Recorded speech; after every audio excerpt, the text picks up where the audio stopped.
কোনো একটা এলাকার কথা একজন জিজ্ঞাসা করছে যে ভাই কালাম ভাইয়ের বাড়ি কোনটা?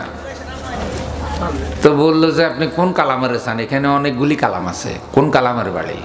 কয় ভাই আমি তো আবুল কালামের চাইতেছি। কয়জন কালাম আছে বলেন, তারপরে বুঝবো যে আমি কোন কালামের চাই। তো অনেকগুলি কালামের মধ্যে ওরা একজন কালামের নাম বললে উনি হলেন বউ কালাম। তবে বউ কালাম তো বুঝলাম না, আবুল কালাম ছিলাম, কিন্তু বউ কালাম কি? কয় বউ কালাম হলো বউয়ে যা করে কালাম ভাই তা মানে। লোকেরা তাকে মজা করে বলে কি কালাম? বউ কালাম। তো এরকম বউ কালাম আছে না ভাই, যে ঘরের মধ্যে বেচারা পুতুলের মতো আর ভাবিয়ে যা কয় তাই চলে। তো তাহলে সেখানে মহিলা প্রভাবিত সংসারেও মহিলারা কেমন হবে, তাদের চরিত্র কেমন হবে, এটা জানা বোঝার দরকার আছে না নাই? আমরা শুধু বয়ান করতে পারবো, কিন্তু হেদায়েতের মালিক কে? বয়ানের জন্য দাওয়াত দিয়েছেন, চেষ্টা করি কথা বলার যোগ্যতা আল্লাহ যা দিয়েছে সে অনুযায়ী, এর বাহিরে তো আমরা পারবো না। আজকেও আল্লাহর কাছে দোয়া করি আল্লাহ ভাইয়েরা দাওয়াত দিয়ে আনছে যেন এদের অন্তরাত্মা পরিতৃপ্ত হয় এবং পরকালমুখী কিছু কথা যেন তারা শুনতে পারে। বলেন আমিন।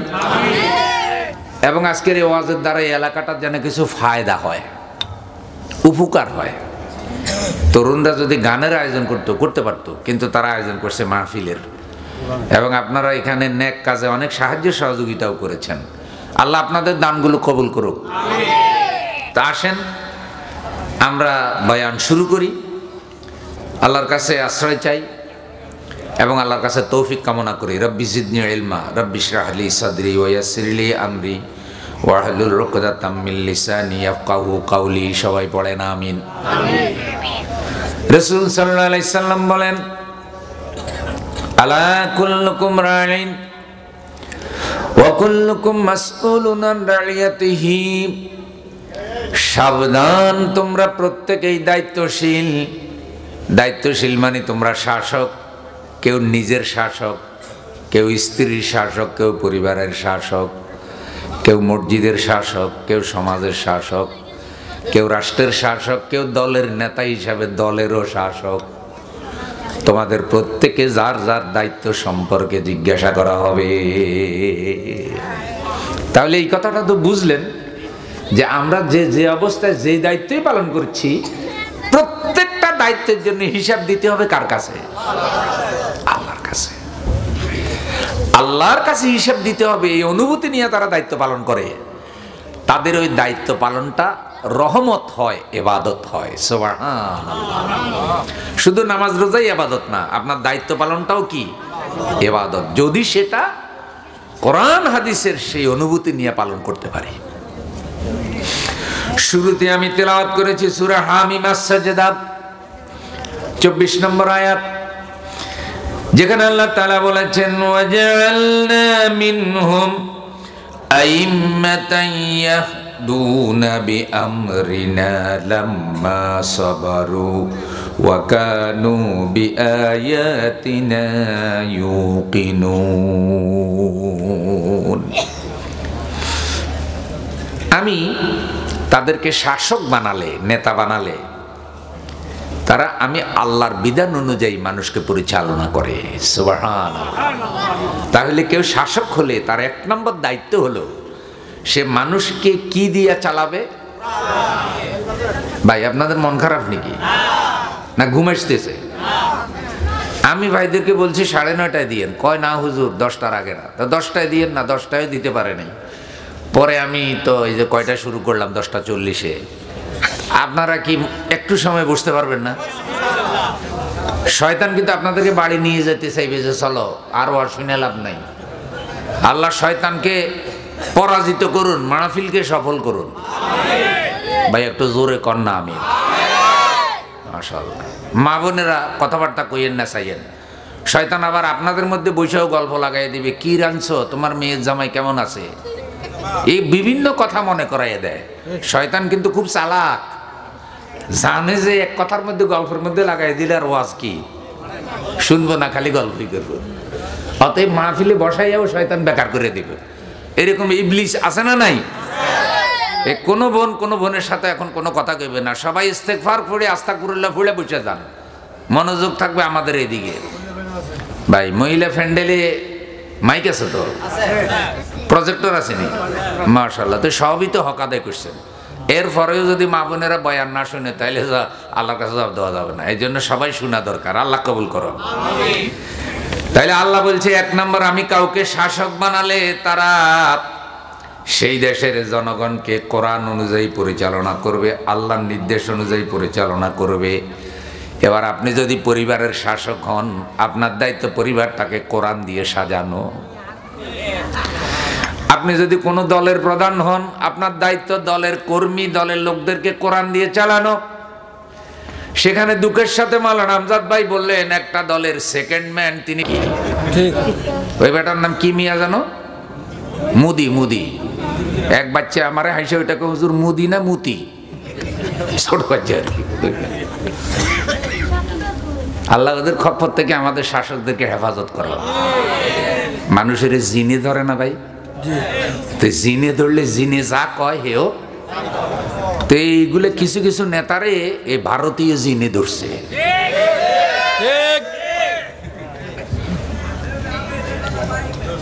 মুদিমার কাজী।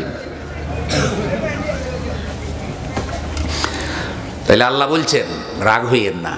কোরআন কার? নাকি হুজুরের? না কোনো হিসাবের? তো সে কোরআন বলছে, ওয়াজআলনা মিনহুম আইম্মাতান ইয়াহদুনা বিআমরিনা লাম্মা সাবারু। এই জনগোষ্ঠীকে তারা কোরআন অনুযায়ী চালাইতে গিয়ে নেতারা হতাশ হবে না, ধৈর্যশীল হবে। জনগণ যদি তাদের উপরে অত্যাচার করে যে আমরা ইসলাম মানব না, তারপর ওই নেতা আসল দায়িত্ব থেকে সরে যাবে না। যেমন আমাদের রসুলের উপরে যত অত্যাচার হয়েছে, রসুল তার আসল কাজ থেকে এক চুল পরিমাণ সরে যায় নাই। আচ্ছা আপনারা বলেন, আমাদের রসুল থেকে একজন ভালো ব্যক্তি পৃথিবীতে আর আসবে? সেই ব্যক্তিকে আরবের কাফের নেতারা মসজিদে হারামের আঙ্গিনায় যখন তিনি সিজদায় চলে গেলেন, কাফের নেতারা তার মাথার উপরে উটের নাড়ি বুড়ি উঠে দিল। কান্দাপাড়ার ভাই বোনের একটু কল্পনা করেন, আরবের উটগুলো কত বড় বড় উট, সেই উটের নাড়ি বুড়ি কত বড়, এক একটা নাড়ি বুড়ি কয়েক মণ ওজন হবে। এই ময়লা অপবিত্র রক্ত সহ নাড়ি বুড়ি বিশ্বনবীর মাথার উপরে উঠাইয়া দেওয়া কত বড় অপমান। কিন্তু মক্কায় আল্লাহর রসুলের পক্ষে কথা বলার মতো সেই সময় একটা মানুষও নাই। রসুল কতটা ধৈর্য ধারণ করেছেন। রসুলের চেহারাটা এত সুন্দর ছিল, পূর্ণিমার চাঁদ যেন আমাদের রসুলের চেহারার কাছে লজ্জা পেয়ে যায়। মশা মাছি পর্যন্ত আল্লাহর রসুলের চেহারায় বসতো না যে হুজুরের সাথে বেয়াদবি হবে। অথচ এই কাফের গুলি আল্লাহ রসুলের চেহারার মধ্যে থুথু নিক্ষেপ করে অপমান করত। রসুল রাস্তা দিয়ে হাঁটছে, মুখের মধ্যে অনেকগুলা থুতু জমা করে আল্লাহ রসুলের চেহারার উপরে নিক্ষেপ করত। এত কষ্ট আল্লাহর রসুল ধৈর্য ধারণ করে সাহায্য করেছেন, কিন্তু কালেমার দাওয়াত, ইসলামের দাওয়াত থেকে তিনি সরে যান নাই। তাইলে আপনি যদি সমাজের মানুষকে ইসলাম বুঝাইতে চান, আপনাকে বিভিন্ন অপবাদ দিবে, টিটকারি করবে, গালাগালি করবে, মিথ্যা মামলার আসামি বানাবে। আপনি সবর করবেন, ধৈর্য ধারণ করবেন। এটা একজন নেতার দায়িত্ব, বৈশিষ্ট্য। এখন যার কথা একটু আগে মাওলানা আমজাদ ভাই বললেন, ওনারাও তো মুসলমান, কি বলেন? তা আমাদের কথার সাথে ওনাদের কথা মিলে না কেন? আমাদের দুর্বলতা কোথায়? ওনারা মুসলমান এটা ঘোষণা দেয়, কিন্তু কোরআন মানতে কি নেই, যার কারণে কথা মিলে না। প্রিয় ভাইয়ারা আমার, যদি ওনারা ইসলামওয়ালা হয়ে যেতেন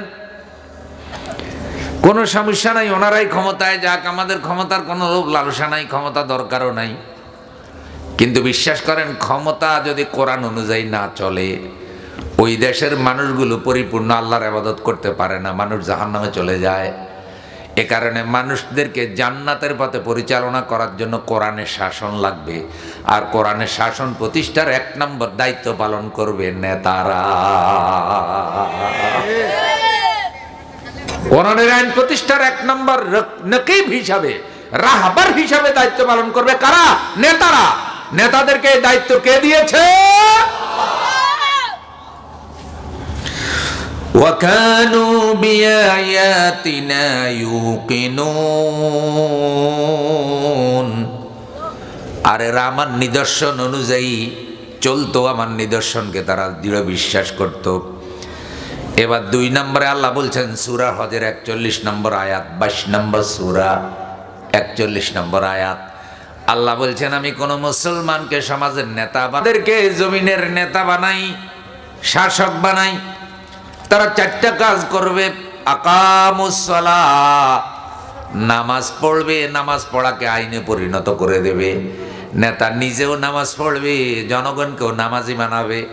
নেতা নিজে নামাজ পড়বে আর তার দলের কর্মী সমর্থকদেরকেও সে নামাজ শিখাবে, নামাজি বানাবে। এটা তার আরেকটা দায়িত্ব। আমাদের দেশে কিছু কিছু নেতারা আছে, আজান হইলে বক্তৃতা বন্ধ করে আজানের বিরতি দেয়, মাগার নামাজের বিরতি দেয় না। বুঝেন না কথাটা? যখন বক্তৃতা শুরু হয়েছে, কি হচ্ছে? আজান। এই বক্তৃতা থামা, আজান হইতেছে। দেখায় যে দেখছেন আমরা কত ভালো মুসলমান, আমরা আজানের কত সম্মান করি। এরপরে আজানের সম্মান দিয়া মসজিদে নামাজ চলতেছে, ওনাদের বক্তৃতা চলতেছে। নেতাও মসজিদে নামাজ পড়তে যায় না, আর কর্মীরাও কি যে এরকম নেতা আসেনি? এটাকে আসল নেতা না নকল নেতা? কোরআন হাদিস অনুযায়ী এই নেতার চরিত্র টিকে না, এই নেতার চরিত্র টিকে না। তাহলে আমি বললাম 2 নম্বর হলো নেতা নিজে নামাজি হবে, কর্মীদেরকে নামাজি বানাবে। আপনারা আমার সাথে আসেননি? নারায়ে তাকবীর। আচ্ছা, নামাজটা কি কোনো দলীয় কর্মসূচি না ধর্মীয় কর্মসূচি? নামাজ কি দলীয় বিধান না ইসলামের বিধান? তাহলে নামাজ নিজে প্রতিষ্ঠিত করবে, নিজের মধ্যে সমাজে প্রতিষ্ঠিত করবে, দলে প্রতিষ্ঠিত করবে। তাদের গঠনতন্ত্রের মধ্যে লিখে দেবে যে আমাদের দলের কর্মী যারা হবে তারা 5 ওয়াক্ত নামাজ আদায় করা অবশ্যই কর্তব্য। 5 ওয়াক্ত নামাজ না পড়লে কোনো মুসলমান আমাদের দলের কর্মী হতে পারবে না। তাহলে এটা যদি লিখে দেয়, তাহলে নেতা নিজেও মুসলমান হবে আর গঠনতন্ত্রও মুসলমান বানাইব, আর দলের কর্মীরাও ইসলামের শিক্ষাটা দলে এসে পাবে। নারায়ে তাকবীর। নামাজ কি সুন্নত, নফল না ফরজ? ডেইলি কয় ওয়াক্ত?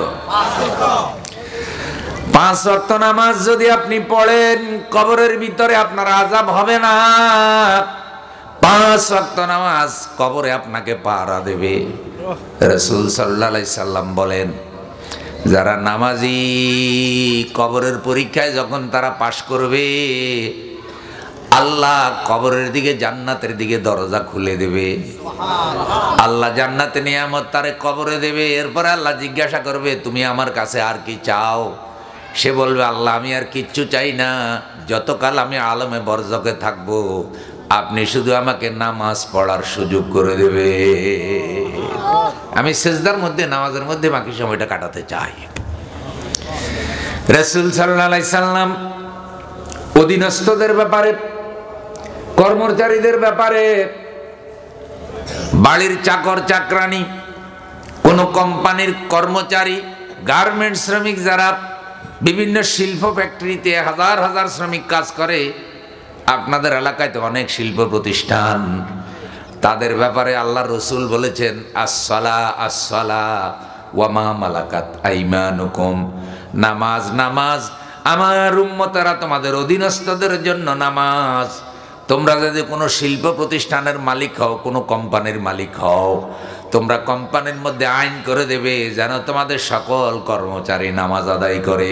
বলেছেন আমাদের প্রিয় রাসূল সাল্লাল্লাহু আলাইহি ওয়াসাল্লাম। বলেন না ভাই সুবহানাল্লাহ? কান্দাফাড়ার ভাইরা অধৈর্য হচ্ছেন না তো? এটা রসুলের অন্তিম সজ্জার ওসিয়ত, অন্তিম সজ্জার কিছুক্ষণ পরে, এই কথা বলার কিছুক্ষণ পরে রসুল ইন্তেকাল করেছেন। ঘটনাটা হলো এরকম, হযরত আবু বকরের ইমামতিতে মসজিদে নামাজ চলতেছে, আল্লাহর রাসূল মারাত্মক অসুস্থ, তিনি নামাজে যেতে পারেন নাই। আবু বকর রাদিয়াল্লাহু তাআলা আনহু কাঁদতেছে, রাসূল ইমামতির মুসল্লায় নাই, হুজুরের শোকে কাঁদতেছে, সাহাবীরা কাঁদতেছে, আজকে তো ইমাম হিসাবে রাসূলকে পেলাম না, না জানি আমরা বাকি জীবন আল্লাহর রাসূলের পিছনে নামাজ পড়ার কিসমত থেকে বঞ্চিত হয়ে যাই। সাহাবীদের কান্নার আওয়াজ আমার রাসূলের কানের মধ্যে গিয়ে পৌঁছেছে। নবীজি বলছে, আয়েশা কিসের আওয়াজ শোনা যায়?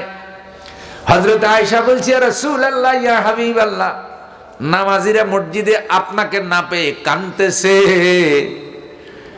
নবীজি বলছে, আয়েশা তুমি আমার মাথাটা জানালা দিয়ে উঁচু করে ধরো, আমি মসজিদের নামাজের দৃশ্যটা একটু দেখি। আম্মা জান আয়েশা রাদিয়াল্লাহু তাআলা আনহা বলেন, অন্য স্ত্রীদের মধ্যে আমি একটু বেশি সুখী। কি কারণে? কয়েকটা কারণ। এক নম্বর কারণ, আম্মা জান আয়েশা বলেন, রাসূলের অন্যান্য স্ত্রীদের বিবাহ জমিনে হয়েছে, আর আমার বিবাহ স্বয়ং আল্লাহ তাআলার ইচ্ছায় আরশে আজিমে হয়েছে। রাসূলকে আল্লাহ স্বপ্নে দেখাইছে আর জিবরাইলের মাধ্যমে জানাইছে যে হযরত আয়েশা রাসূলের স্ত্রী, আমি আল্লাহ তাআলা বিয়ে পছন্দ করি, রাসূল যেন দুনিয়াতে বিয়েটা সম্পাদন করে। এটা আয়েশার মর্যাদা। দ্বিতীয় হলো, অন্যান্য স্ত্রীরা অনেকে বয়স্ক, একমাত্র কুমারী হযরত আয়েশা। তৃতীয় হলো, হযরত আয়েশা বলছে, রাসূল সাল্লাল্লাহু আলাইহি সাল্লামের ইন্তেকাল আমার কোলে হয়েছে। সুবহানাল্লাহ। আর যে একজন স্ত্রীর কোলে যদি তার স্বামীর ইন্তেকাল হয়, তাইলে সেই স্ত্রী সৌভাগ্যবান না? চতুর্থ হইল, হযরত আয়েশা বলছে, আমি যেই ঘরে আমার স্বামী আল্লাহ রসুলকে নিয়ে থাকতাম, সেই ঘরটা রসুলের রওজা হয়েছে, কবর হয়েছে। সুবহানাল্লাহ। পঞ্চম হলো, আমি যেই বিছানায় আল্লাহ রসুলকে নিয়ে ঘুমাতাম, সেই বিছানাটা রসুলের কবর মোবারকে দিয়ে দেওয়া হয়েছে, ওই বিছানা সহ। আম্মা জান আয়েশা বলছে, রসুল আমার কোলে অসুস্থ অবস্থায়, আমি বড় সৌভাগ্যবান, এই সময় আমি রসুলের একটু খেদমত করতে পেরেছি। আমি মহিলা মানুষ, পিছনে গিয়ে রসুলের পিঠ মোবারক আমার বুকের সাথে লাগাইয়া একটু শক্তি প্রয়োগ করে হুজুরে উঠাইয়া বসাইছি, মাথাটা জানালা দিয়ে আমি ধরছি, সাহাবীরা নামাজ পড়তেছে, আমি লক্ষ্য করলাম আল্লাহর রসুলের দুই চোখ দিয়ে পানি বের হয়ে দাঁড়িয়ে ভিজে ভিজে বুকের মধ্যে পানি পড়তেছে। একজন স্ত্রী যদি অবস্থায় তার স্বামীকে কাঁদতে দেখে, বলেন স্ত্রী চোখে পানি আসবে কি আসবে না? যদি সে স্বামী ভক্ত স্ত্রী হয়, সব জায়গায় বিয়ে শাদী হইলেও কিন্তু স্বামী স্ত্রীর মহব্বতটা বেশি মজবুত হয় না। বহু জায়গায় আছে স্বামী স্ত্রীকে সেভাবে ভালোবাসে না, স্ত্রীও স্বামীকে সেভাবে গ্রহণ করে না, কোন রকম সংসার করে কিন্তু সংসারে ভালোবাসা নাই, শান্তি নাই। কিন্তু হযরতে আয়েশা, হযরতে আল্লাহর রসুলের সংসারে ভালোবাসাটা ছিল কি রকম? ইতিহাসের কিতাব, কোনো একদিন রসুল অসুস্থ হয়েছে, তো অসুস্থ হইলে আল্লাহ রসুলকে সেবা করে দিতেছে আয়েশা।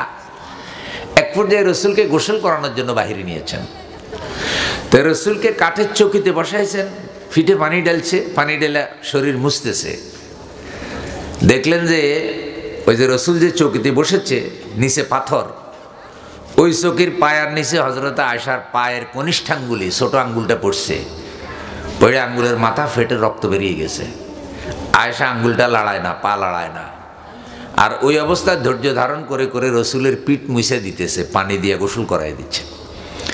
ওই পানির ফোঁটার সাথে রসুল একটু নিচে রক্ত দেখছে, রক্ত দেখে ইন্না লিল্লাহ বলে রসুল দাঁড়িয়ে গেছে, বলছে আয়েশা এটা কিসের রক্ত?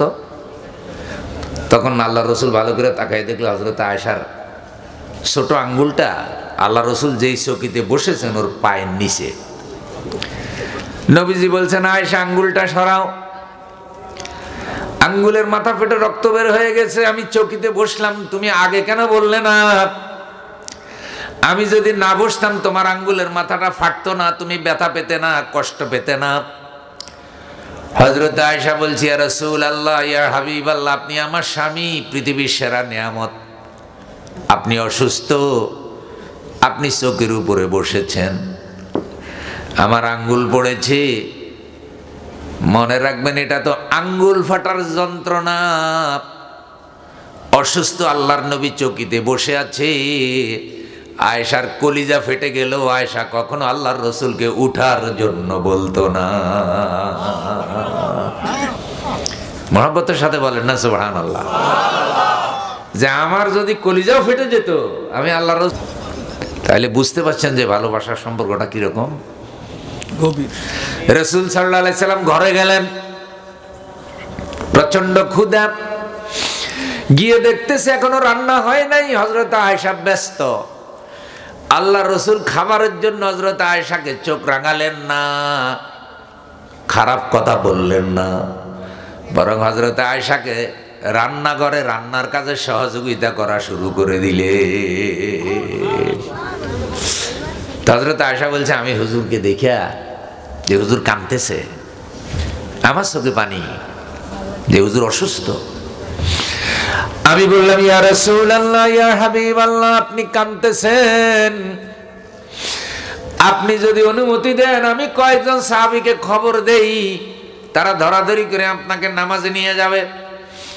নবী বলছে, আয়েশা, আমি নামাজে যাওয়ার জন্য কাঁদি না, আমি কাঁদি এই কারণে, নামাজের জামাত কায়েম করার জন্য আমি তায়েফের ময়দানে রক্ত দিয়েছি। 3টা জায়গায় আমার রক্ত ঝরেছে বেশি।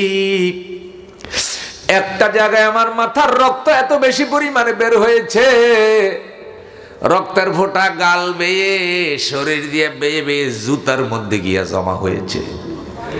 কিছুক্ষণ ওই রক্তগুলো কিছুক্ষণ থাকার পরে চাকা হয়ে গেছে।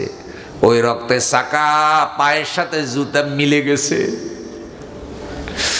আমি জুতা খুলতে গিয়া দেখি আমার পা জুতা সমানে রক্তাক্ত।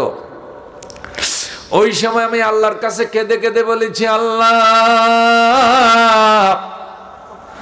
মুহাম্মদ সাল্লাল্লাহু আলাইহি সাল্লামের সব রক্ত যদি বের হয়ে যায়, তার জীবনটাও যদি এই রাস্তায় চলে যায়, মুহাম্মদের কোনো আফসোস থাকবে না, বিনিময়ে যেন দুনিয়ার মানুষগুলো ঈমান পেয়ে যায়, হেদায়েত পেয়ে যায়। কতটা ধৈর্যশীল ছিলেন মুহাম্মদ সাল্লাল্লাহু আলাইহি সাল্লাম, কি পরিমাণ নেতৃত্বের কোয়ালিটি। নেতা হিসাবে একজন আদর্শ নেতা, বিশ্ব নেতার যে চরিত্র, যে কোয়ালিটি হওয়া দরকার, আল্লাহ সব কোয়ালিটি তার রাসূলকে দিয়েছে। সুবহানাল্লাহ। আমার নেতা, তোমার নেতা বিশ্ব নবী। পারবেন নি স্লোগানটা দিতে? একটু জোরে দিবেন তো।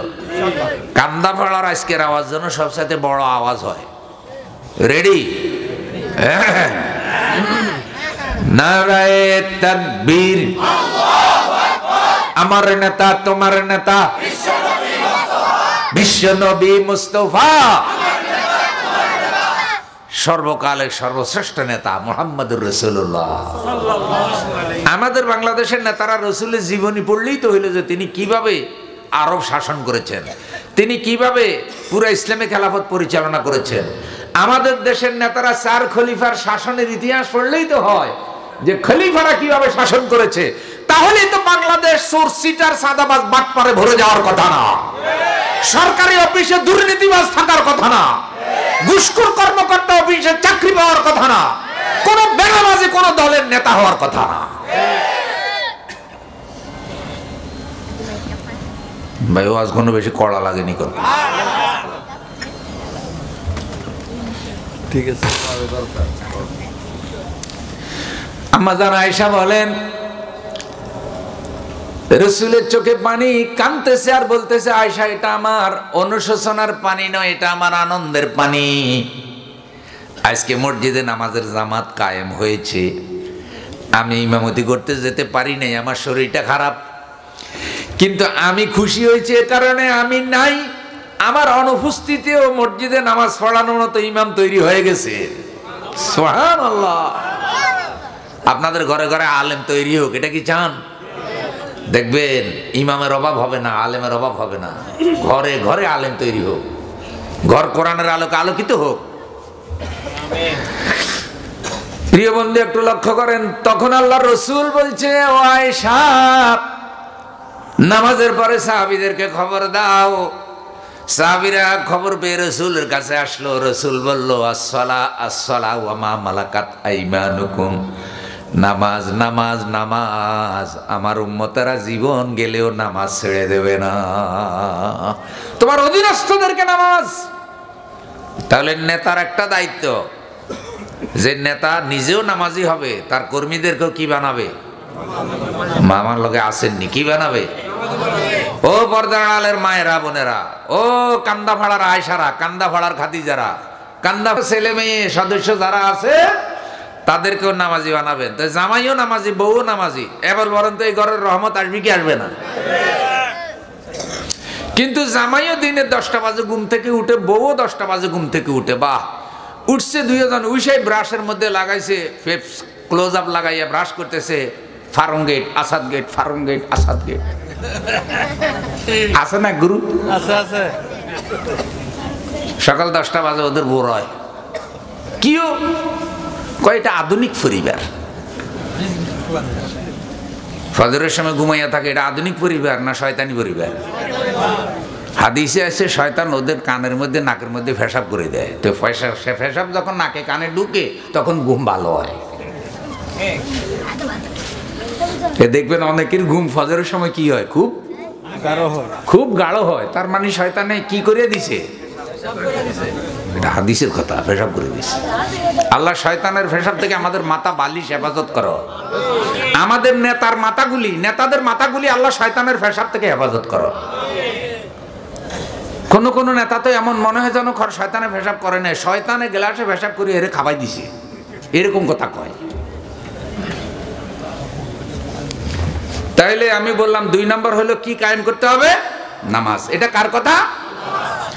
ওয়া আতাবুজ যাকাতা, তারা যাকাত আদায় করবে। যাকাত অর্থনৈতিক ইবাদত, 2.5% হিসাবে যাকাত দেবেন। সামনে রমজান আসতেছে, আল্লাহ আমাদেরকে রমজান পর্যন্ত হায়াত দেন। 30টা রোজা রাখতে চান তো ইনশাআল্লাহ, আল্লাহ কবুল করুক, বলেন আমিন। ভাই, রমজান মাসে দিন যত বড়ই হয় রোজা রাখতে কোনো কষ্ট। গরমের সময় রোজা রাখি ইমানদাররা ছাড়ে না, বরং নেকের মাস যে কোন দিক দিয়া যায় টের পাওয়া যায় না। আপনারা রোজার জন্য তৈরি তো? আল্লাহর কাছে দোয়া করেন, আল্লাহ আল্লাহ আমাদেরকে রোজা পর্যন্ত হায়াত দাও। তো এই রমজান মাসে অনেকেই যাকাত আদায় করে। এখন যাকাতের বিস্তারিত বয়ান আমি করতে পারবো না, সময় চলে যাবে। তবে 7.5 তোলা স্বর্ণ অথবা 52.5 তোলা রূপা, এই পরিমাণ টাকা পয়সা বা এই পরিমাণ স্বর্ণ আপনার মালিকানায় যদি 1 বছর থাকে, 2.5%, 100 টাকা 2.5 টাকা আপনি যাকাত দিবেন। এটা নামাজ রোজার মতো ফরজ। আপনি যদি নেতা হন, রাষ্ট্রের পরিচালক হন, তাইলে দেশের ধনীদের থেকে আপনি যাকাত আদায় করবেন, গরিবদের মধ্যে বন্টন করবেন। তাতে কি হবে? তাতে গরিব যারা, তারা গাছতলা থেকে 1 তালা পাবে, 10 তালার মালিক সামান্য কিছু টাকা দেবে। তাতে সমাজে দরিদ্র থাকবে না, অর্থনৈতিক একটা সুষম বন্টন ব্যবস্থা তৈরি হবে। একটু জোরে বলেন না সুবহানাল্লাহ। তাইলে এই যাকাতটা আদায় করবে নেতা। নেতা আগে নিজে যাকাত দেবে, তারপরে পুরা দেশে যত যাকাতদাতা আছে এদের লিস্ট করবে। লিস্ট করে এদের সব যাকাত এক জায়গায় করে গরিব মানুষের লিস্ট করবে। লিস্ট করে গরিবদেরকে পুনর্বাসন করবে। এই বছর যারা যাকাত দিবে, আগামী বছর সে যাকাত খাবে না, নতুন পরিবার দিবে। এইভাবে পরিকল্পিতভাবে যাকাত ব্যয় করলে বাংলাদেশ থেকে দারিদ্রতা দূর হতে 5 বছর লাগবে না। এটা অর্থনীতিবিদদের কথা। তাইলে যারা নেতা হবে তারা শরীয়তের একটা আইন যাকাত এটা কায়েম করবে। কিন্তু আমাগো নেতাদের যেই চরিত্র, যেই পরিমাণ দেশের টাকা চুরি করে তারা বিদেশে নিয়ে গেছে, তাতে যাকাত ফতরা যে ওরা চুরি করে খাইবে, এইটা একেবারে নির্দ্বিধায় বলা যায়। কারণ ওরা মসজিদ মাদ্রাসার টাকা তো চুরি করে খায়। 100 মসজিদের টাকা চুরি করছে, মসজিদের মুসল্লিরা ধরছে, হিসাব দেন, টাকা আদায় করে দেন। ওই চোরে কয় কি কয়, খাইলে আল্লাহর ঘরের টাকা খাইছি, আল্লাহর টাকা খাইছি, তোকে টাকা খাইছি।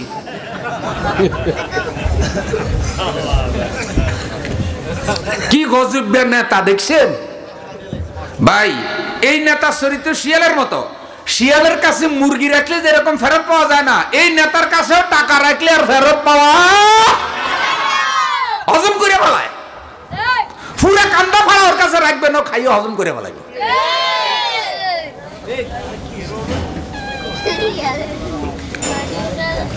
তাহলে 3 নম্বর হলো যাকাত। 3 নম্বর কি? এবার 4 নম্বর শুনেন আল্লাহ তাআলা কি বলেন, ওয়া আমারু বিল মারুফ ওয়া নাহাউ আনিল মুনকার ওয়ালিল্লাহি আকিবাতুল উমুর। নেতার 4 নম্বর কাজ হলো ওয়া আমারু বিল মারুফ, সৎ কাজে আদেশ করবে। সৎ কাজে কি মানে যত ভালো কাজ আছে সব ভালো কাজের মধ্যে নেতা আছে, আলহামদুলিল্লাহ বলেন। আর 5 নম্বর কাজ হলো অনাহাও আনিল মুনকার, কোন খারাপ কাজে নেতা থাকবে। তাহলে এবার বলেন ওয়াজ মাহফিল কি কাজ? আপনার আমার ওয়াজ বুঝছেন নিবে এতক্ষণ। ওয়াজ মাহফিল কি কাজ? আর গানের অনুষ্ঠান করা কি কাজ? তা কোন জায়গায় থাকবে? ভালো কাজে। তাহলে ওয়াজ মাহফিলে সহযোগিতা করবে, গানের অনুষ্ঠানে বাধা দিবে। কিন্তু ওয়াজ মাহফিল বন্ধ করে গানের অনুষ্ঠান চালু করে এমন নেতাও আছে না নাই? তাহলে এটা কি কোরআন হাদিস অনুযায়ী ঠিক নেতা না বেঠিক নেতা?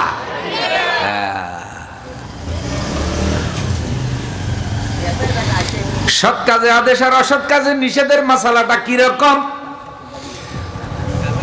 আল আমরু লিল উজুব, আমর আসে উজুবের জন্য। আমর বিল মারুফ বলা হয় মানে সৎ কাজে আপনি আদেশ করবেন, উপরের থেকে নিচের দিকে যেটা আসে এটাকে আদেশ বলে। যেমন আপনি দাদা, আপনি বাজারে যাওয়ার সময় নাতিকে বললেন খবরদার নাতি রাস্তায় যাবে না, এটা হলো আদেশ। আর নাতি বললো দাদা বাজার থেকে আমার জন্য চকলেট আনবেন, এটা অনুরোধ। কোর্টে যদি কোনো বিচারক রায় দেয় এটা আদেশ। আর যারা সেখানে আসামি তারা যদি বলে যে আমরা এই রায়ের আবার আবেদন করব পুনরায় বিচারের জন্য, এটা আদেশ না, এটা হইলো তারা অধীনে থেকে একটা অনুরোধ করবে যে কোর্টের আরেকটা রায় আমরা চাই। তা আমরে বিল মারুফ মানে সৎ কাজের আদেশ, মানে এটা আইনের মাধ্যমে হবে। তাইলে নেতা যে আসনে বসবেন, যেখানে গঠনতন্ত্র থাকবে, যেখানে আইন থাকবে, সেখানে তারা গঠনতন্ত্রের মাধ্যমে আইনের মাধ্যমে ভালো যত বিষয় আছে সব সমাজে প্রতিষ্ঠিত করে দেবে। কোনো নেতা এবং তার দল কোনো খারাপ বিষয় কোনো জাতির উপরে চাপাইয়া দিতে পারবে না। তাহলে কোরআন হাদিস অনুযায়ী ওই নেতাকে আল্লাহ হাসরের দিন ধরবে এবং নেতা তার অনুসারী সহ আল্লাহ তাকে জাহান্নাম দান করবে। একটু জোরে বলেন না নাউজুবিল্লাহ। ইতিমধ্যে আমি ওয়াজের একটা চুম্বক অংশ করে ফেলছি, আর আপনাদেরও রাত 11টা বেশি হয়েছে, আমি বুঝতে পারছি। বাড়িতে ঘুমাইতে হবে, শরীরে তো হক আছে, কিন্তু আয়াত এটা শুনে যান। শুনেন কত কথা ভাই, কোরআন হাদিসের সাথে আমাদের সম্পর্ক নাই। শুধু আমরা নামে মুসলমান আর শুই না মুসলমান, আর গরুর গোস্ত খাওয়া মুসলমান। একজনে জিজ্ঞাসা করছিল তুমি কি? কয় আমি মুসলমান। কয় কেমনে মুসলমান হয়েছে? কয় আমার কাছে আমার বাবাই বলছে, আমার বাবার কাছে আমার দাদাই বলছে, আমার দাদার বাপে নাকি কোন দিন গরুর গোস্ত খাইছিল। যেহেতু দাদার বাপে গরুর গোস্ত খাইছে সে কারণে আমি কি মুরব্বীরা বলে আর কি, তো তুই কি এর মুসলমান? তুই তো গোস্ত খাওয়া মুসলমান। আল্লাহ আমাদেরকে আমলি মুসলমান হওয়ার তৌফিক দিন। আল্লাহ বলছেন ইয়াউমা নাদউ কুল্লা উনাসিন বিইমামিহিম ফামান উতিয়া কিতাবাহু বিয়ামিনিহি ফাউলাইকা ইয়াকরাউনা কিতাবাহুম ওয়ালা ইউযলামুনা ফাতিলা। ইয়াউমা নাদউ কুল্লা উনাসিন বিইমামিহিম, সেদিন প্রত্যেকটা মানুষকে আমি তার শাসক সহ নেতা সহ উঠাবো। ফামান উতিয়া কিতাবাহু বিয়ামিনিহি, আমি আল্লাহ যার আমল নামা তার ডান হাতে দেব। আমল নামা বুঝছেন নি? আমল নামা মানেই জন্ম থেকে মৃত্যু পর্যন্ত আমি আপনি যা করেছেন এ সব কিছু একটা রেকর্ড হয়েছে একটা খাতায়, তার নাম কি ভাই? খাতা এটা আছে নাকি? খুব আজীব এক আমল নামা, কিচ্ছু বাদ পড়ে নাই। তাকে বুঝাই দেওয়া হবে, নাও হে কান্দাপাড়ার আব্দুর রহিম, হে কান্দাপাড়ার ফখরুদ্দিন, নাও এ তোমার কর্মলিপি। এটা বুঝাই দিয়ে আল্লাহ বলবে ইকরা কিতাবাকা কাফা বিনাফসিকাল ইয়াউমা আলাইকা হাসিবা। তুমি তোমার আমলনামা পড়ো, পড়ার পরে আল্লাহর বান্দা তুমি এখন তোমার রায় ঘোষণা করো, তুমি কি জান্নাতে যাওয়া উচিত না জাহান্নামে যাওয়া উচিত। এই যে দেখো একটা সপ্তাহের ভিতরে প্রতিদিন 5 ওয়াক্ত মাস সাতা 35 ওয়াক্ত নামাজ হয়, এক ওয়াক্ত তুমি পড়ো নাই। তোমার আমলনামার মধ্যে একটা সত্য কথা নাই। পুরো এক মাসের মধ্যে একবারের জন্য আল্লাহর কোরআনের একটা আয়াতও তুমি পড়ো নাই। এই দেখো, এক সপ্তাহের মধ্যে কত হাজারটা গালি দিছো, কিন্তু একটা তসবিহও তোমার আমলনামায় নাই। এই পুরো এক বছরের ভিতরে তুমি কয়টা মার্ডার করছো, অথচ একটা মার্ডার করলে গোষ্ঠী সহ জাহান্নামে যায়।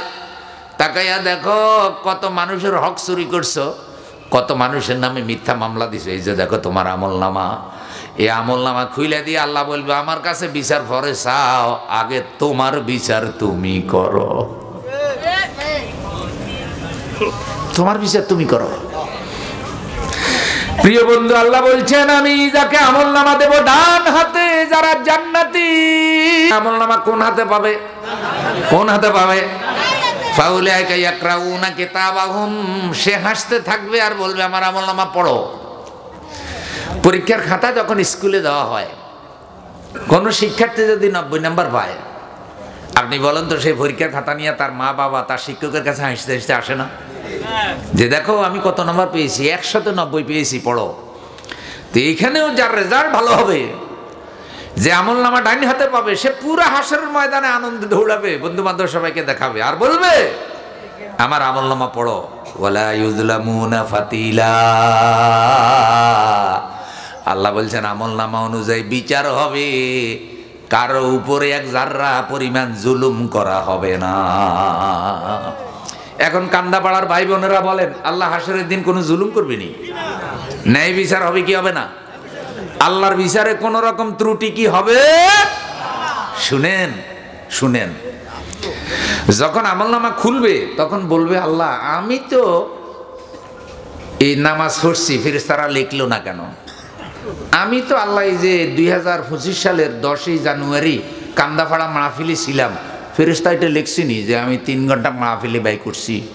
না, ফেরেশতা লেখে নাই তো। এইসব যুক্তি বাইর করবে, বুঝছেন? তো এখন আল্লাহ বলবেন ও তাই ফেরেশতা লেখে নাই? কয় না, ফেরেশতা মনে হয় ভুলে লেখে নাই। এখন কোরআনে আছে ইয়াউমা ইযিন তুহাদ্দিসু আখবারাহা, সেদিন আল্লাহ জমিনকে বলবেন, জমিন সব খবর বলে দিবে। ভাই, প্রত্যেকটা মানুষ যে যেখানে যে পাপ করে ওখানে তার একটা চিহ্ন পড়ে যায়।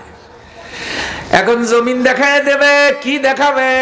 যে কান্দাপাড়ায় মাহফিল চলে আর এই বেটা 3 রাস্তার মনে অন্ধকারের মধ্যে বৈশা বৈশা বিড়ি খায়, তাস খেলে, আড্ডা ফিডে, সাফ করে। আল্লাহর কাছে রেকর্ড আসেনি? মসজিদে জামাত চলে আর সে বৈশা বৈশা আকাম কুকাম করে, ফায়সা গল্প করে, দোকানে সময় কাটায়, মসজিদে যায় না। কিন্তু এখন জাহান্নাম আর আযাব দেখে, জাহান্নাম দেখে আল্লাহরে বলতেছে আমি তো নামাজ পড়ছি, ফেরেশতা কেন লিখলো না? শুনেন, এক হাজী সাহেবের বিয়ে খাইতে গেছিলাম, ছেলের বিয়া। তো দেখি যে হাজী সাহেব ভিডিও করে, তো রহস্য করে এখন মুয়াজ্জিন সাহেব জিজ্ঞাসা, হাজী সাহেব বিয়ের মধ্যে দাওয়াত দিয়েছেন, না খাওয়াইছেন, আবার ভিডিও করতেছেন কেন? কয় বিশ্বাস নাই, 3 বছর পরে যদি কন যে হাজী সাহেব ছেলে বিয়ে করেছেন, বিয়ে তো খাইলাম না, দাওয়াত তো দেন নাই, তখন ভিডিও চালাইয়া তুমি এই যে দেখেন মুরগির রোস্ট কামড়াইতেছেন কেমনে। মজা করে উনি জবাব দিল। তাহলে পৃথিবীতেও এইসব ভিডিও দলিল হিসাবে ব্যবহার হয় কি হয় না? পুলিশ কোনো খুনিকে বের করার জন্য সিসি ক্যামেরা তালাশ করে, এবং সিসি ক্যামেরার ভিডিও দেখে পৃথিবীতে বহু অপরাধী কি হয়? ধরা খায়। এখন আপনারা আমারে বলেন, দুনিয়ার সিসি ক্যামেরা থেকে আল্লাহ সিসি ক্যামেরা দুর্বল না শক্তিশালী? এখন আল্লাহ দেখাইয়া দিবে, বান্দা তোমার প্রতিটা কর্মের রেকর্ড আছে, তাকাইয়া দেখো।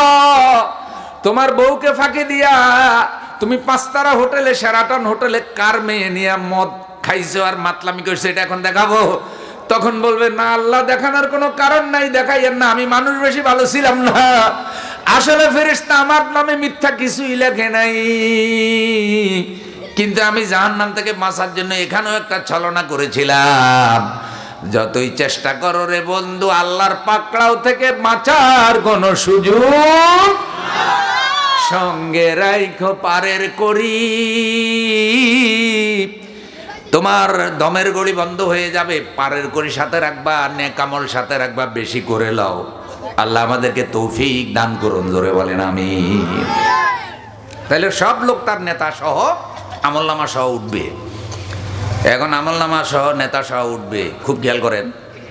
ওইটা কবে যে আল্লাহ আমার যে বেনামাজির সাথে উঠাইছেন, এই রড চোর নেতার সাথে উঠাইছেন, আমি তো রড চুরি করি নাই, আমি তো নামাজে ছিলাম, আমার যে এই নেতার সাথে উঠাইছেন মদখোর নেতা, আমি জীবনে মদ খাওয়া তো দূরের কথা, বিড়িও খাই নাই, পানের সাথে জর্দাও খাই নাই, উঠাইছেন কেন? তখন ফেরেশতা এসে কবে, শুনো, তুমি জর্দা খাও নাই, তুমি মদ খাও নাই, তুমি রড চুরি করো নাই, তুমি ওই ঘোড়াশাল বাজারে তরকারি বেচে সংসার চালাইছো, কথা ঠিক আছে, কিন্তু তুমি তো রড চোরের নেতা মানছো, কথা বল না, তুমি রড চোরের দল করছো, তুমি ওই মদ ঘোরের ভোট দিছ, সুতরাং তুমি যেখানে তোমার নেতাও। তো দুনিয়াতে তুমি যদি আল্লাহওয়ালা হইতা, তুমি যদি নেককার হইতা, তুমি যদি নামাজি হইতা, তাহলে বেনামাজি চোরের তো তুমি নেতা মানার কথা। তুমি জানো যে তোমার নেতা 18 লক্ষ কোটি টাকা চুরি করে বিদেশে লয়ে গেছে, তারপর এইসব জালেম নেতাদের পক্ষে তুমি স্লোগান দিছ।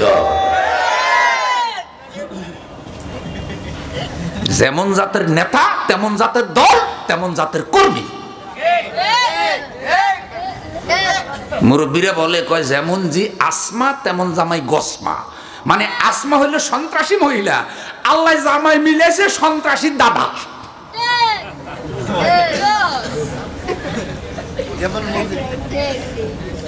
যেমন কুকুর তেমন মুগুর। তাহলে আমাদের সকলকে কোরআন হাদিসের চরিত্র দান করুন। তাইলে বলেন, হাসরের দিন যদি নবীর সাথে থাকতে চাই, তাইলে নবীওয়ালা লোকেরও নেতা মারানোর দরকার আছে না নাই? তাইলে এখান থেকে এটা প্রমাণ হলে, আপনারা যে আমার এই বিষয়টা দিলেন, কোরআন হাদিসের আলোকে নেতার ভূমিকা, শাসকের ভূমিকা, আমি বিষয়ের আলোকে বলতে চাচ্ছি, রাসূল সাল্লাল্লাহু আলাইহি সাল্লামের যে ভূমিকা, শাসকদের সেই ভূমিকা, সাহাবা একরামের যে ভূমিকা, শাসকদের সেই ভূমিকা, খলিফাদের যে ভূমিকা, শাসকদের সেই ভূমিকা।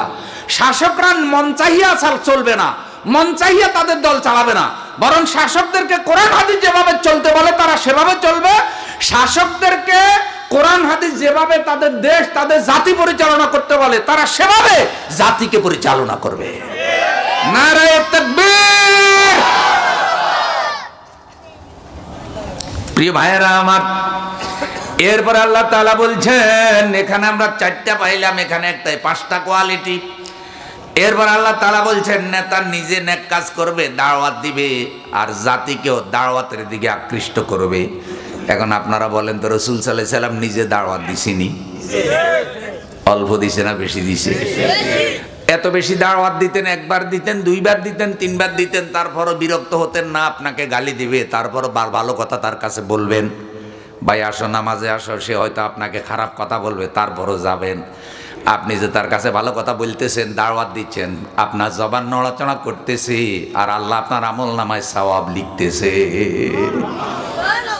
হাদিস অনুযায়ী আপনি একজনকে দাওয়াত দেওয়ার জন্য যাচ্ছেন, যেই মাটির উপর দিয়ে হেঁটে যাচ্ছেন, সেই মাটি আল্লাহর কাছে আপনার জন্য দোয়া করতেছে, আল্লাহ আমি মাটির উপর দিয়ে কত খারাপ মানুষ হেঁটে যায়, কিন্তু কান্দাপাড়ার মাওলানা আব্দুর রহিম, কান্দাপাড়ার ওই মেম্বার সাহেব যাইতেছে একটা লোকের নামাজের দাওয়াত দিবে, আল্লাহ আমি মাটির উপর দিয়ে এসে যেতেছে, আল্লাহ আমি মাটি তোমার কাছে দোয়া করতেছি, তুমি ওই দাঁড়িয়ে আল্লাহ যে দাওয়াত দিতে যেতেছে তারে মাফ করে দাও, তার গুনাহগাতা ক্ষমা করো, তারা জান্নাত দাও।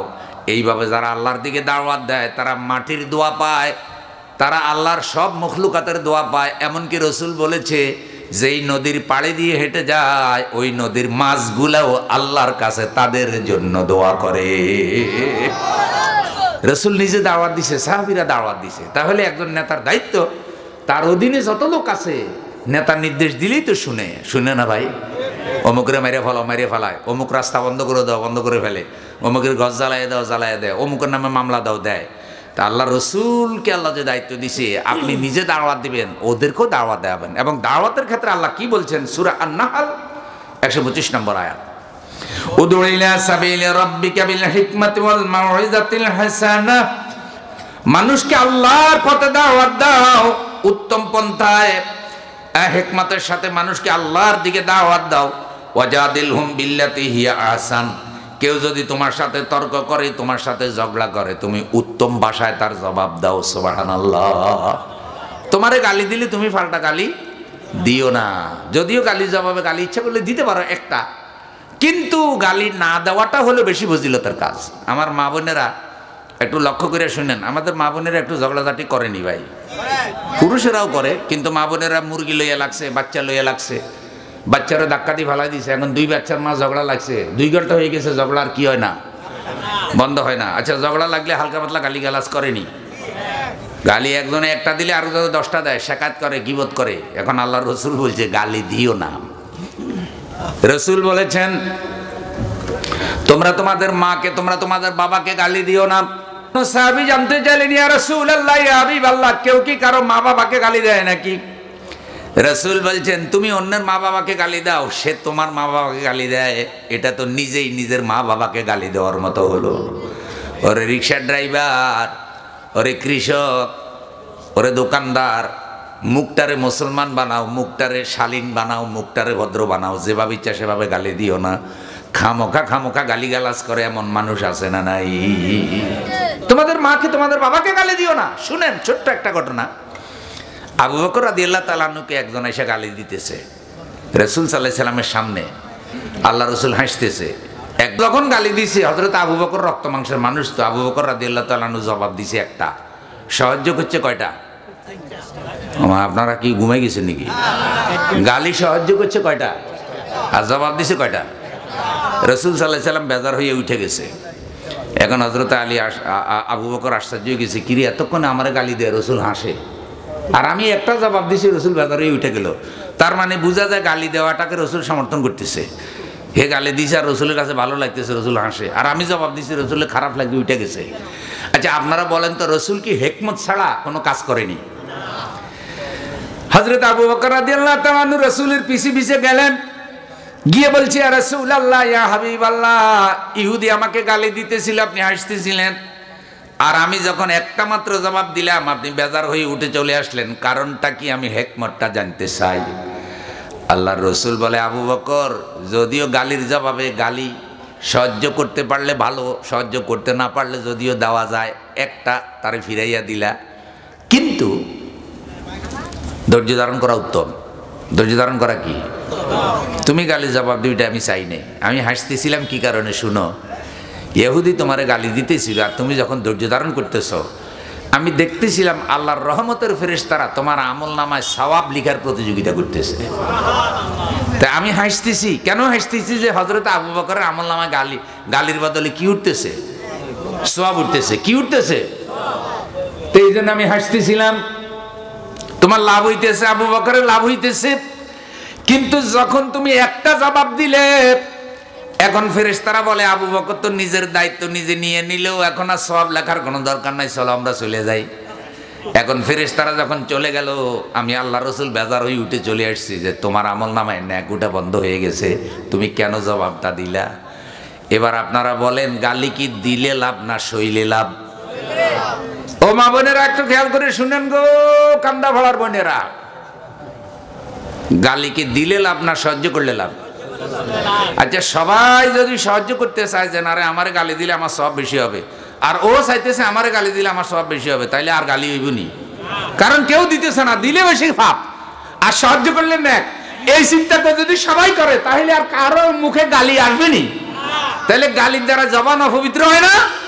গালির দ্বারা জবান অপবিত্র হয়, গালির দ্বারা শত্রুতা বাড়ে, পারিবারিক শান্তি নষ্ট হয়, সামাজিক শান্তি নষ্ট হয়, এবং এই গালিগালাজ আর জবানের কারণে রাজনৈতিক দলগুলোর মধ্যে শান্তি নাই, দলে দলে নেতা শান্তি নাই, সভাপতি সেক্রেটারি কিলাকিলি, খালি জবানের দোষে।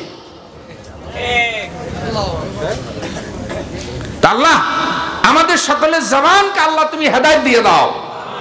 তাহলে তর্ক করতে হবে ভদ্রভাবে, গালিগালাজ না, উত্তম পন্থায়, জ্ঞানের পন্থায়। এ কথা বলেছেন কে? নেতার 6 নম্বর বৈশিষ্ট্য হলো অধীনস্থদেরকে নেতা হাসরের দিন সম্পর্কে ভয় দেখাবে। ওয়ানজির বিহিল্লাযিনা ইয়াখাফুনা আইয়ুশারু ইলা রাব্বিহিম লাইসা লাহুম মিন দুনিহি ওয়ালিয়্যুন ওয়ালা শাফি লাআল্লাহুম ইয়াত্তাকুন। নেতা বলবে, তোমরা আমার অধীনস্থ, হাসরের দিন আল্লাহ তো আমার সম্পর্কে, তোমাদের সম্পর্কে আমাকে জিজ্ঞাসা করবে, আমার দোষ দিও না, আমি কিন্তু তোমাদেরকে সাফ সাফ বলে দিচ্ছি, দুর্নীতি করবে না, সন্ত্রাস করবে না, বেনামাজি হবে না, হারাম খাবে না, ঘুষ খাবে না, সুদ খাবে না, অশ্লীল কাজ করবে না, ব্যভিচার করবে না, পরকীয়া করবে না, বিয়ে ছাড়া কোনো মেয়ের সাথে ভালোবাসার নামে সম্পর্ক করবে না। এইভাবে যা বলার দরকার নেতা সব বলে দেবে। এটা যদি বলে দেয় তাহলে কর্মীরা বুঝবে যে আমাদের নেতা আদর্শ নেতা। একটু জোরে বলেন সুবহানাল্লাহ। এবার রসুলের দিকে তাকান। বিদায় হজের ভাষণে ১৬ লক্ষের বেশি সাহাবী। আমার রসুল ইহরামের কাপড় পরে দাঁড়ালেন, দাঁড়াইয়া বললেন, ও আমার সাহাবীরা, সাক্ষী দাও আমি কি আমার দায়িত্বটা পালন করেছি কিনা, আমি কি তোমাদের কাছে দিন পৌঁছাইছি কিনা, ইসলাম পৌঁছাইছে কিনা। লক্ষাধিক কণ্ঠ একসাথে আওয়াজ দিল, আপনি দায়িত্ব পালন করেছেন। আমার রসুল আল্লাহকে সাক্ষী রেখে বলেছেন, আল্লাহুম্মা শাহাদ, আল্লাহুম্মা শাহাদ, আল্লাহুম্মা শাহাদ। কয়বার বললেন? ৩ বার। হে আল্লাহ আপনি সাক্ষী থাকেন, আল্লাহ আপনি সাক্ষী থাকেন। এরা সাক্ষী দিয়েছে আমি দায়িত্ব পালন করেছি। এখানে নেতার প্রশিক্ষণ, নেতার চরিত্রের শিক্ষা পাওয়া যায় কি যায় না? কারণ এই লক্ষ লক্ষ সাহাবী রসুলকে অনুসরণ করেছে, রসুলকে তারা ভালো করে দেখেছে যে রসুলের চরিত্র ভিতর বাহির সব এক। রাতে একরকম, দিনে আরেক রকম। ব্যাপারটা এমন। আমাদের সমাজে বহু শাসক আছে, দিনে একরকম, রাইতে কি? দিনে তো খুব আল্লাহর ওলি, রাইতে বগর 2 নম্বরই। আসেনি? রাইতে করে, দিনে কয় হুজুররা আপনাদের সাথে আছি, রাইতে গিয়েই ইসলামের শত্রুর সাথে বসে বসে বুদ্ধি করে। এই ডাবলিং মার্কা নেতা আছে না নাই? আল্লাহ গুরে হেদায়েত দাও, বলেন আমিন। 7 নম্বর নেতার বৈশিষ্ট্য, নেতা কখনো ধর্মের ব্যাপারে নিরপেক্ষ হতে পারবেন না। যদি তিনি মুসলমান হন তাহলে অবশ্যই তাকে ইসলামের পক্ষে থাকতেই, ইসলামের পক্ষে থাকতেই। এখন শুনেন আল্লাহ কি বলে, ইন্নাদ-দীনা ইনদাল্লাহিল ইসলাম। নিঃসন্দেহে আল্লাহর নিকট মনোনীত একমাত্র জীবন ব্যবস্থার নাম হইল ইসলাম। আচ্ছা, ইসলাম কি হুজুরের না আল্লাহর? ইসলাম কি পীরের না আল্লাহর? ইসলাম কি মুহাম্মদের না আল্লাহর? মুহাম্মদ ইসলাম বলতে কোনো কথা নাই। ইসলাম, মুহাম্মদ ইসলামের প্রচারক, ইসলামের মালিক না। ইসলামের মালিক কে? তো আল্লাহর ব্যাপারে আপনি কি নিরপেক্ষ থাকবেন না পক্ষে? আল ইসলামু হাক্কুন ওয়াল কুফরু বাতিলুন, আল ইসলামু নূরুন ওয়াল কুফরু যুলুমাত। ইসলাম হলো হক, কুফরি বাতিল। ইলমে ফাকার মাসালা হলো, কেউ যদি এমন বিশ্বাস পোষণ করে ইসলাম সত্য ধর্ম, অন্যান্য ধর্ম সত্য, তাহলে লোকটা কাফের হয়ে যাবে, তার আর ঈমান থাকবে না। এই জন্য এটা বলার কোনো সুযোগ নাই, ধর্ম যার যার, উৎসব সবার। আমাদের এক মহিলা হুজুর বলছিল, মা দুর্গা গজে চলে আসার কারণে নাকি ধানে বরকত হইছে, বাম্পার ফলন হইছে। এইটা যিনি কইছে তিনি কি মুসলমান নেতা হইতে পারে? এটা দুর্গাওয়ালারা বলতে পারে, কিন্তু কোনো মুসলমান তো বলতে পারে না। এইভাবে কোরআন হাদিস অনুযায়ী ওনার চরিত্র মিলাইলে দেখা যায় চরিত্র ফেরাউনের নানি হলির সাথে মিলবে, ফাতেমার সাথে মিলবে না। তাইলে ধর্মের ব্যাপারে আপনারা কি পক্ষে না নিরপেক্ষ? এখন ফেরেশতা যদি জিজ্ঞাসা করে আমার দিন উকা, তোমার দিন কি, আর আপনি যদি বলেন যে আমি ধর্ম নিরপেক্ষ, ফেরেশতা বলবে কি রে, করতে চাইলে হয় ইসলামের পক্ষে হবে না কাফের হবে। এটা বিলাইও না, গাদাও না, গোড়াও না, এটা কি? আল্লাহ আমাদেরকে ইসলামের পক্ষে কবুল করেন। আল্লাহ ইসলামের ব্যাপারে যত কথা বলেছেন আমি এখানে সব বলতে পারবো না। সূরা আল ইমরান ৮৩ নম্বর আয়াত, আফাগাইরা দীনিল্লাহি ইয়াবগুন ওয়া লাহু আসলামা মান ফিস সামাওয়াতি ওয়াল আরদ তাওআন ওয়া কারহা। তোমরা কি ইসলাম ছাড়া অন্য কিছু তালাশ করো? আল্লাহ তো ইসলাম ছাড়া অন্য কিছু গ্রহণ করবেন না। সারা সৃষ্টি জগৎ ইচ্ছায় হোক অনিচ্ছায় হোক, আইন মানে কার? আল্লাহ। লাশ-শামসি ইয়ামবাগি লাহা আও তুদরিকাল কামারা ওয়ালাল লাইলু সাবিকুন নাহার ওয়া কুল্লুন ফি ফালাকিন ইয়াসবাহুন। প্রবল জ্ঞানী হইবে যাহারা, আপন মনেতে বুঝিবে তাহারা। রাত্রি পারে না আগে যাইবার, দিনের স্থান করে অধিকার। চন্দ্র বাঁধে না সূর্যের গায়েতে, সূর্য পারে না চন্দ্রকে ধরিতে। যার স্থান বহাল রাখিয়া ভ্রমণ করিছে খোদাকে ডরিয়া। সুবহানাল্লাহ। কাজী নজরুলের কাব্য অনুবাদ।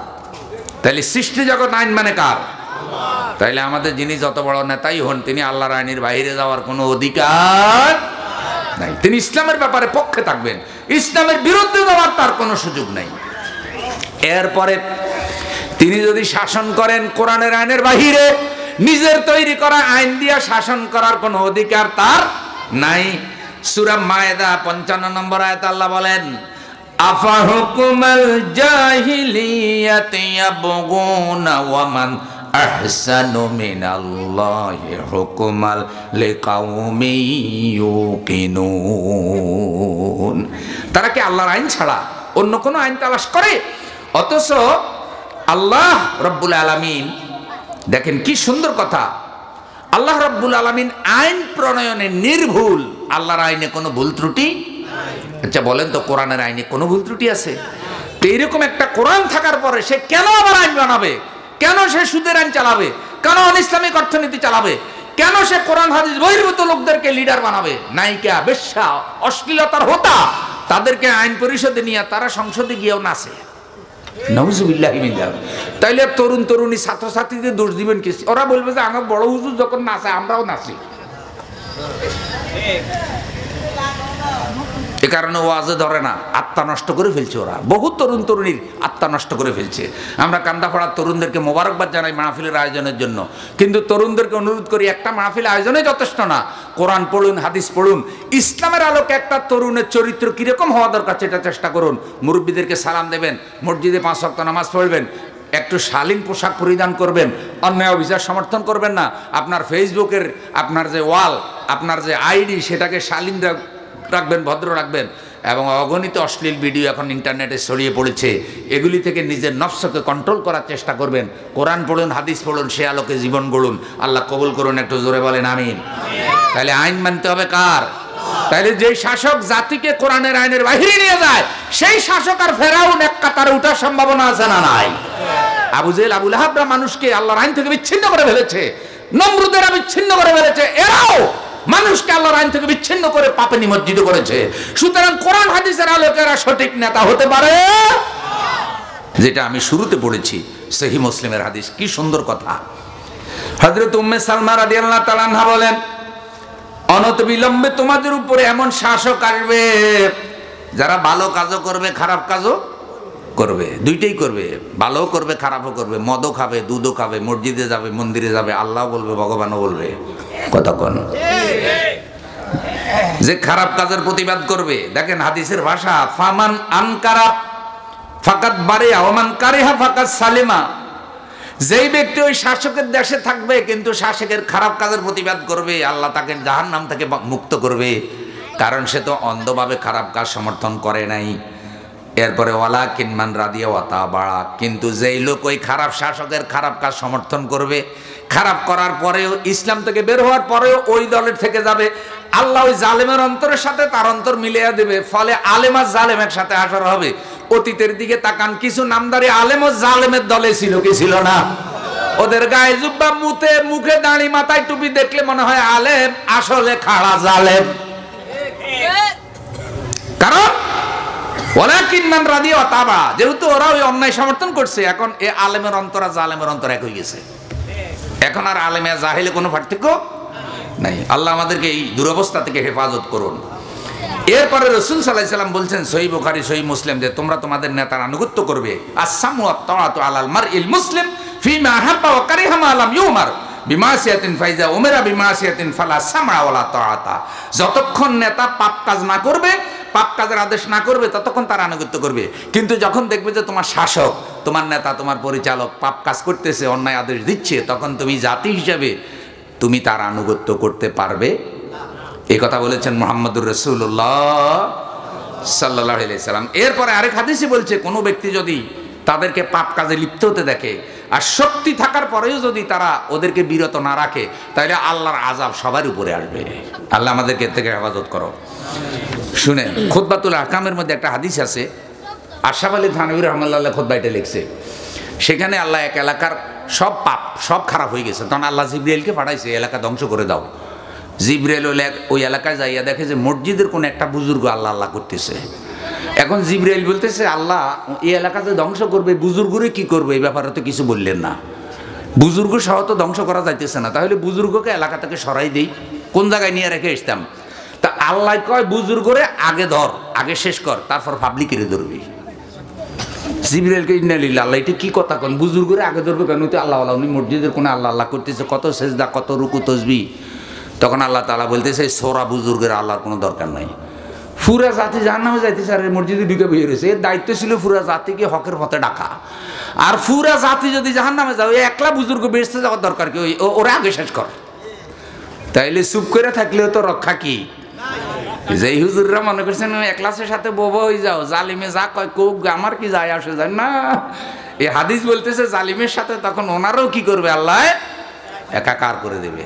আল্লাহর ওয়াস্তে বলছি কথা, আল্লাহর ওয়াস্তে। যদি আমার কোনো কথা ভুল হয়, দুর্বলতা আমার, সঠিকটা যেটা বলতে পেরেছি সেটা সম্পূর্ণ কার জন্য? বাইরা আমাকে দাওয়াত করেছে বাংলাদেশে এত বক্তা থাকতে, আল্লাহ বাছাই করেছে, আমি এসেছি। যেইটুকুন কথা তাদের বিষয়ের আলোকে বলার চেষ্টা করেছি। আল্লাহ যেন আমাকে আমার ভাই বোনদেরকে আমল করার তৌফিক দান করেন। আমি কিন্তু 11টি কোয়ালিটি বলেছি একজন নেতা এবং শাসকের। এরপরে এখানে আরও আছে কোরআন হাদিসের আলোকে, সাহাবা একরামের জীবনী থেকে, ওলিয়া উলিয়াদের জীবনী থেকে। কিন্তু আজকে তো আর সব বলা সম্ভব না, অনেক রাত হয়ে গেছে। ওয়া আখিরু দাওয়ানা আলহামদুলিল্লাহি রাব্বিল আলামিন, আসসালামু আলাইকুম ওয়া রাহমাতুল্লাহ। দোয়া করা যায় চাচা? জি জি।